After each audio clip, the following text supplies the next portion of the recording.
جو خاص ایام ہے اس میں روزے کی قضا ہوتی ہے، اس کی عمر 60 سال کے قریب ہو، تو میں نے کہا ہوتی ہے؟ اس نے کہا مجھے تو آج تک کسی نے بتایا ہی نہیں، میرے تو 60 سال کے اندر میرے اتنے بچے ہوئے، میری شادی ہوئی تو 14 سال 15 سال کے بعد تو میں بالغ ہوئی، تو اس کے بعد یہ جتنے بھی کم از کم جو ہے 46 سال بنتے ہیں، 46 سال کے اندر میں نے تو ایک بار بھی رمضان کے روزوں کی قضا نہیں کی۔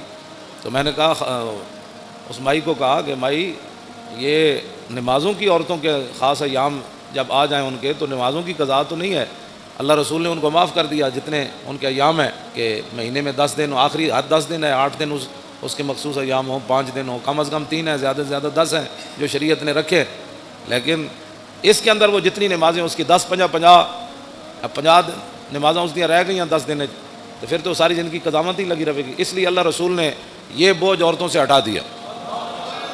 میں نے کہا روزے آتے ہیں صرف سال میں ایک بار، اور وہ زیادہ سے زیادہ 10 قضا ہوں گے، کم از کم 3 ہوں گے، ان کی قضا تو شریعت میں ہے۔ میں نے کہا میں نے تو نہیں کیے، تو میں نے کہا آپ نے نہیں کیے تو یہ تو آپ کا اپنا قصور ہے، آپ کریں۔ میں نے کہا کیسے کروں، 46 سال کے روزوں کی قضا کیسے کروں گی؟ یہ صورتحال ہے مسلمان، یہ پاکستان کی بات ہے۔ ظاہر ہے ہر بندہ تو مفتی ہے، تو جب شریعت کا مسئلہ بتایا ہی کسی نے نہیں عورتوں کو۔ میں نے ایک بار کہا کہ مردہ جو ہے وہ اس کا روزہ نہیں ٹوٹتا، پوری محفل میں ایک بندہ کھڑا ہو گیا، کہنے لگا جی ہم سب کو سمجھ نہیں آئی کہ مردہ کس کو کہتے ہیں۔ اب جس قوم کو یہ لفظ بھی نہ آتا ہو مردہ اس کو کہتے ہیں جو بچے کو دودھ پلائے۔ دودھ اگر کوئی عورت اپنے بچے کو پلا دے روزے کے دوران تو اس کا روزہ تو نہیں ٹوٹتا۔ تو جس کو لفظ مردہ کا بھی پتہ نہیں ہے کہ مردہ کا معنی ہوتا ہے دودھ پلانے والی عورت، تو وہ بندہ کہنے لگا جی مردہ کیا ہوتا ہے؟ تو یہ میں ایک دو مثالیں، ویسی میں تو اپنا جو پڑھا ہے وہ بیان تو میں ہر جگہ کرتا رہتا ہوں، لیکن حقیقت یہ ہے کہ اس قوم کے اندر علم کی اتنی کمی ہے۔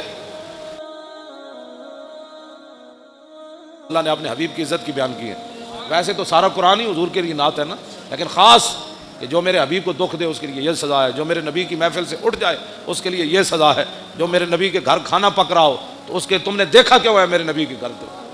تم نے میرے نبی کی آواز سے اونچی آواز کیوں کی ہے؟ میرے نبی سوئے ہوئے تھے تو تم نے باہر سے پکارا کیوں ہے؟ اور میرے نبی کو تم نے رائے نہ کہا کیوں ہے؟ ہاں جی، یہ جنہوں نے اللہ کو دکھ دیا، رسول اللہ کو دکھ دیا، ان پر لعنت ہے دنیا آخرت میں۔ دنیا میں لعنت کیا ہے؟ دنیا میں لعنت یہ ہے کہ اس کو قتل کر دیا جائے گا، اور آخرت میں اس کے لیے لعنت یہ ہے کہ اس کو جہنم میں داخل کر دیا جائے گا۔ ان کو پتہ ہی نہیں ہے الحمد